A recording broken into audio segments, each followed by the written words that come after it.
Hi there, welcome back. I'm Christy. Today I want to take you on an adventure to show you my seed haul for 2022. A couple days ago we just did my pepper seed haul. Now we're going to do my tomatoes. These are the tomatoes that I'm growing to sustain my family, to harvest and preserve, to keep us going for an entire year. There is a lot that goes into this, and it all starts right now with what varieties I grow in a 100-day growing season. So I hope you stick around and see what it is that I am growing that perhaps maybe useful to you to maximize your harvest and production, whether you're in a short season or a long season. So let's check these out. First up is Early Girl tomatoes. These are a really early season tomato, and I highly recommend if you are new to growing tomatoes, this would be the perfect variety for you to start out with. They are super easy to maintain and take care of. They do require a trellis because they are an indeterminate variety and they are quite vigorous. They will grow and produce like there's no tomorrow. These are a really great tomato because they're super universal. I use them for pressure canning. I use them for water bath canning. I use them for freezing. They are really a wonderful tomato that are perfect for a short season, a short growing season, especially if you have the room to trellis them. So highly recommend. I got these at West Coast Seeds, which is a Canadian company, but I do know that they are available at other places online as well. I did notice that Johnny's Seeds does have a variety it's not this variety, but it's the sister variety to this Early Girl. And the variety that Johnny's has is New Girl. And New Girl is a early great flavor exclusive tomato to Johnny's. And it has an average of 4 to 6 ounce fruits. So it's very equivalent to the Early Girl. So if you're looking for an alternative to, your climate, New Girl would be one to consider if Early Girl is not available for you.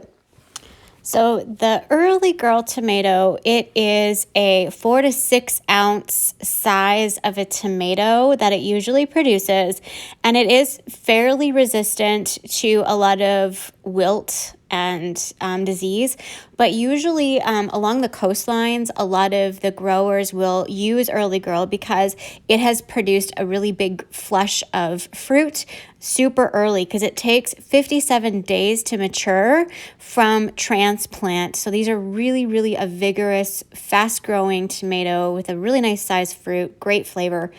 Definitely something easy to maintain for the grower, new or seasoned. Definitely one of my favorites. I wasn't going to grow them this year, but I had extra seeds that were sent to me by West Coast Seeds, and I definitely cannot resist these tomatoes. They are a staple, especially for the Canadian grower. Next up, we have Bumblebee Mix. Now, this is an indeterminate cherry tomato. It is actually available through VC's, and that's where I ordered it from, which is a Canadian company. The tomatoes themselves, it's actually a mix of sunrise, purple, and pink bumblebee tomatoes. I grew these last year, and oh my goodness. They did have some larger ones that did form up, but for the most part, they were really perfect little uniform little cherry tomatoes. They had such a variety of flavors. Some were really tart, some were really sweet. It was just a really nice mix of plants. I didn't get very many of the sunrise ones. I only had a few early, but the ones that did the best for me in this mix were the pink bumblebee and the purple bumblebee. They produced incredible tomatoes. They were much later than I was expecting, however, but the plants themselves, they actually handled the hail damage that we had really well. They handled a really harsh pruning. They were really nice plants. They're really good at growing vertical. So if you have vertical space to use up in a compact garden, I would really recommend these as tomatoes.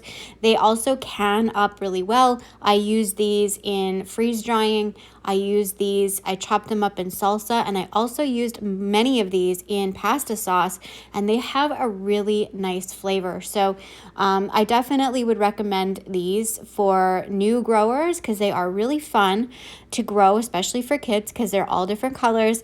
And also, for seasoned growers, I found they were quite easy to grow, and they did do really well here.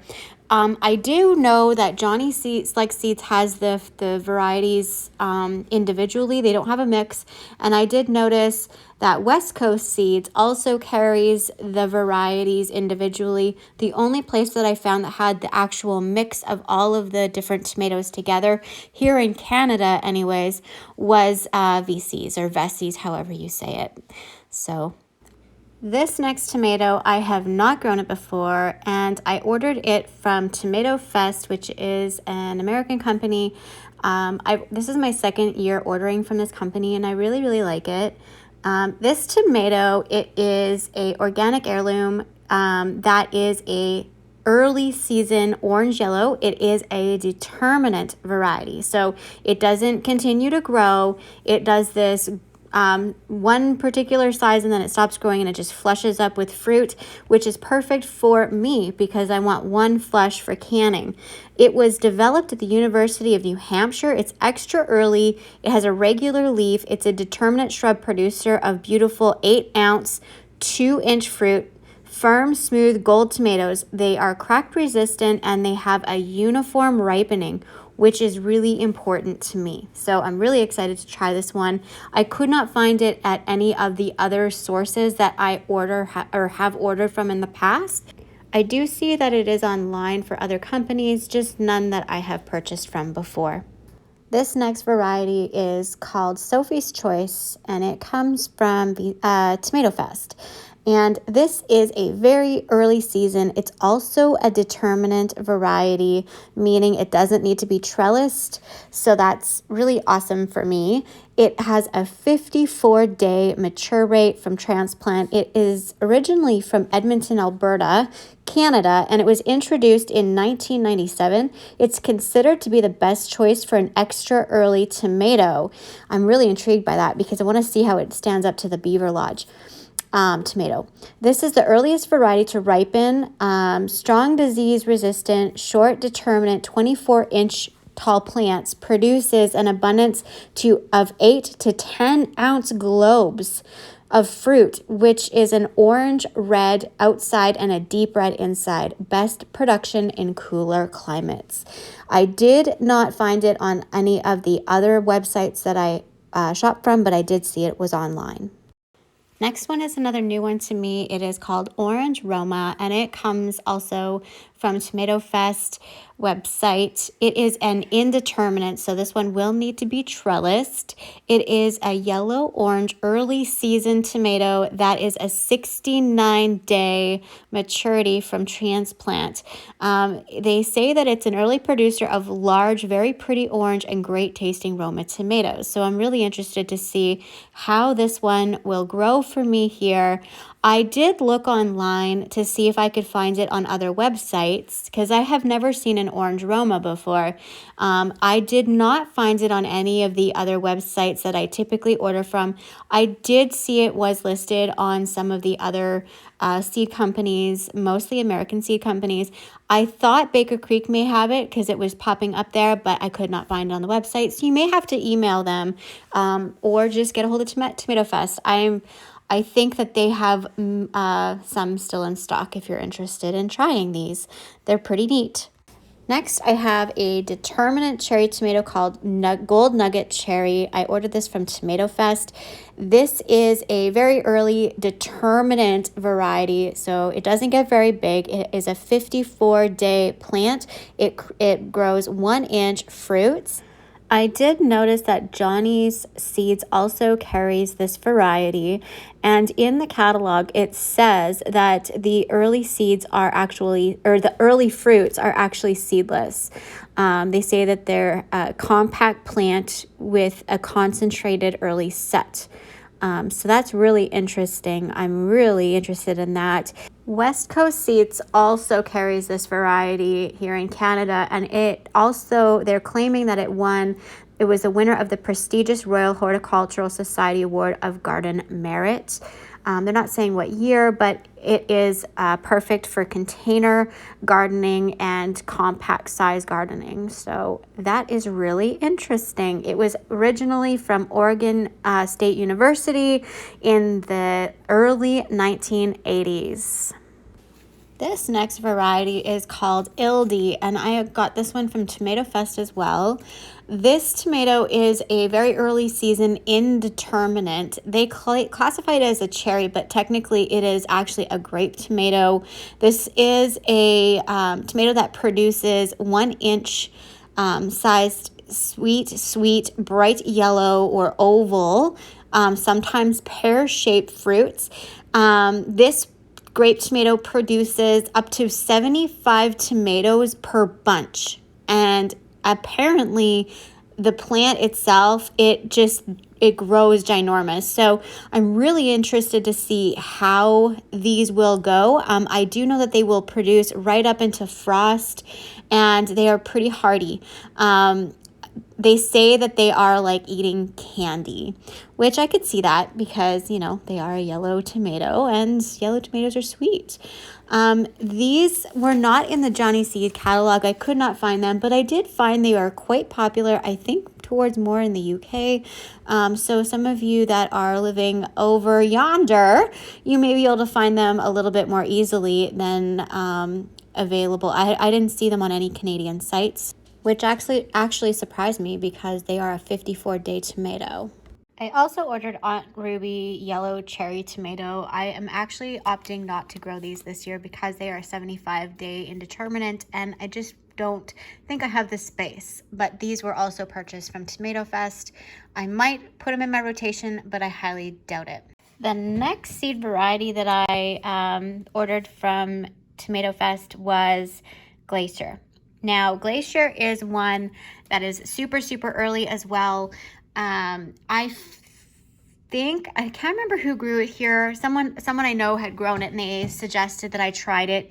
But it's a 65-day determinate, so also a bush variety of tomato, which makes that so much more easier for growing in containers or whatnot. They are early season. They are open pollinated, semi-determinate is what they're calling them. So they do get a little bit larger. They are potato leaf variety. They have 2 to 3 ounce round red tomatoes with really good flavor and an excellent choice for early season tomatoes. So they're just another kind of very much like an early girl, except for they're semi-determinate.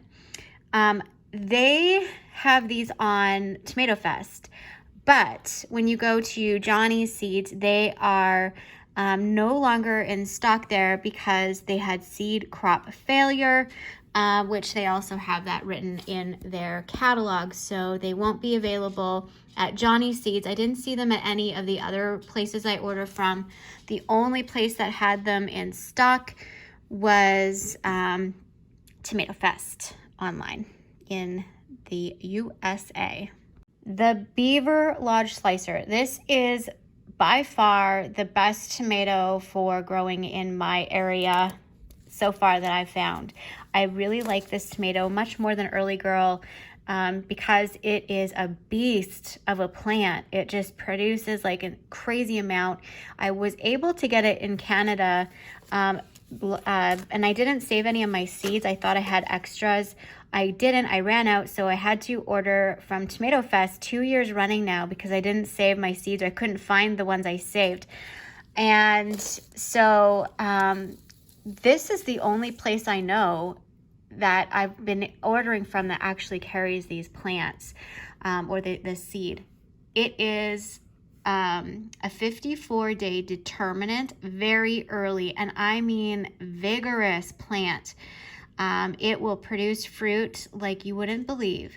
It is bred at the Beaver Lodge Research Center here in Alberta, Canada, which is one of the most early maturing varieties. It's a 54-day. Our Tomato Fest organic seeds produce short, compact determinate plants that are loaded with 2-inch red smooth red round tomatoes that contain rich and well-balanced flavors. A surprisingly big flavor for such an early tomato. It is the perfect tomato for growing in hanging baskets or patio containers. A good choice for cooler and foggy growing regions like North California.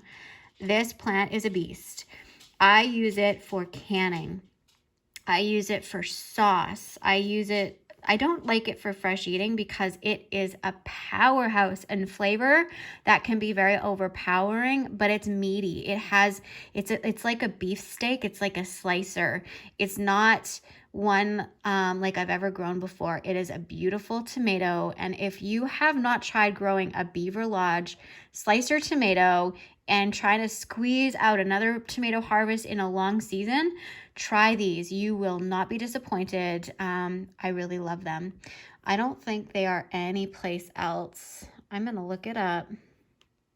So I'm just looking online to see if it is grown at any or sold at any other places that I've ordered from before. And Tomato Fest is the only one that I've actually ordered from before that carries this seed. But it is actually, it's the Beaver Lodge slicer is at many different websites online. And in case you're wondering, that's Beaver Lodge where it was grown, which is only a few hours drive from me. My friend Jenna lives there. Hi, Jenna, in Beaver Lodge. This last tomato I am going to be growing. It was a gift from the people that run this website, which is Gary and Dagma. And they sent, every time you order, or I've ordered, they've always sent a little gift. They sent me the seeds and to try. And so let's see what they are. Oleron red plum seeds. They are an indeterminate red variety of mid-season 72 day. The seeds sent to Gary by a grower, Paul Middleton, who was given these seeds by a farmer on the French island of Oleron, known for its special microclimate that allows banana and wine production. Farmer shared with Paul that these tomatoes have been grown on this island for hundreds of years. Plants produce lots of 1.5-inch red plum-shaped cherry tomatoes that are sweet and perfectly tart alongside the sweetness. Slightly thicker skin than most cherry tomatoes, making it good for fresh markets. Well, I am definitely thankful for these seeds to this wonderful couple that sent me this free gift, Gary and Dagma. I hope I'm saying your name right. I will definitely try my best to grow these tomatoes where the air hurts my face, and I will let you know if they grow in northern Alberta, Canada. I hope they do. I really hope they do. Thanks so much for the love. Last thing is I am going to grow tomatillos so I can make salsa verde. I've never grown these before. I am just winging it. So I got these seeds from West Coast Seeds, and they are a 70-day plant. I will be growing these in my greenhouse. So West Coast Seeds is where I got these ones. I really hope you enjoyed this little seed haul. I hope that it helped inspire you, made you want to go grab some catalogs, take a look through VCs. And West Coast Seeds I don't have a catalog for, but they have a really great website. This William Dam Seeds is a new company to me. I believe this is a Canadian company. It's an Ontario company. VC's is Canadian, and West Coast Seeds is Canadian. It's in BC. And then Johnny Seeds is the American company, which I love this. I ordered so many flowers for the flower farm from them. So I hope you enjoyed. Let me know what you're growing. Are you growing any of the same varieties as I am? I am curious to know. And if there's any that interest you, what varieties are you interested in learning to grow in your climate? Let me know in the comments. I'll see you in the next one. Bye.